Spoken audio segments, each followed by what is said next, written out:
বাংলাদেশের অপর নাম। দেশে ফেরার পর প্রথমবার ঢাকার বাইরে সফরে যাচ্ছেন বিএনপির ভারপ্রাপ্ত চেয়ারম্যান তারেক রহমান। রোববার থেকে 4 দিনের জন্য উত্তরাঞ্চলের 9টি জেলা সফরে যাচ্ছেন তিনি। এই সফরকালে মৌলানা আব্দুল হামিদ খান ভাসানী, শহীদ আবু সাইদ, নানি মরহুমা তৈয়বা মজুমদার সহ জুলাই শহীদদের কবর জিয়ারত করবেন তারেক রহমান। সাক্ষাৎ করবেন জুলাই যোদ্ধা ও শহীদদের পরিবারের সঙ্গেও।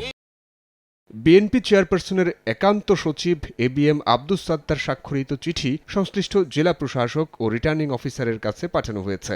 সফর নির্বিঘ্ন করতে সরকারের কাছে প্রয়োজনীয় নিরাপত্তা সহায়তা চেয়েছে বিএনপি। সফরের তালিকায় রয়েছে টাঙ্গাইল, সিরাজগঞ্জ, বগুড়া, রংপুর, দিনাজপুর, ঠাকুরগাঁও, পঞ্চগড়, নীলফামারী ও লালমনিরহাট।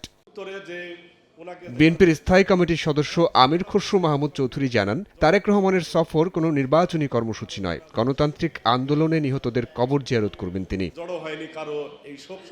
এর আগে জাতীয় প্রেস ক্লাবে বেগম খালেদা জিয়ার শোক সভায় যোগ দিয়ে আমির খসরু বলেন, আধিপত্যবাদ ও স্বৈরাচারের বিরুদ্ধে আপোষহীন ছিলেন বিএনপি চেয়ারপারসন। যারা গণতন্ত্রে বিশ্বাসী নয় তারাই ১/১১কে সমর্থন করেছে। সেই দলগুলোই এখন বিএনপির বিরুদ্ধে রাজনীতি করছে।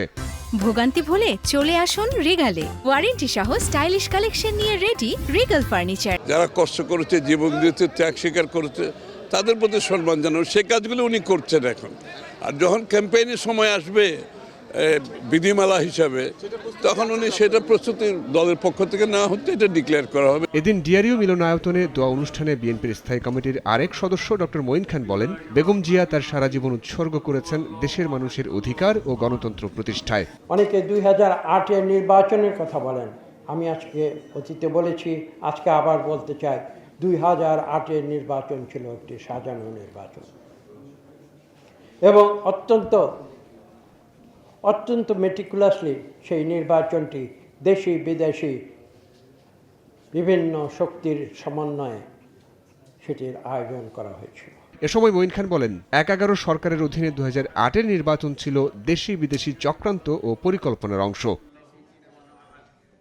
সাইফুল রুদ্র, সময় সংবাদ, ঢাকা।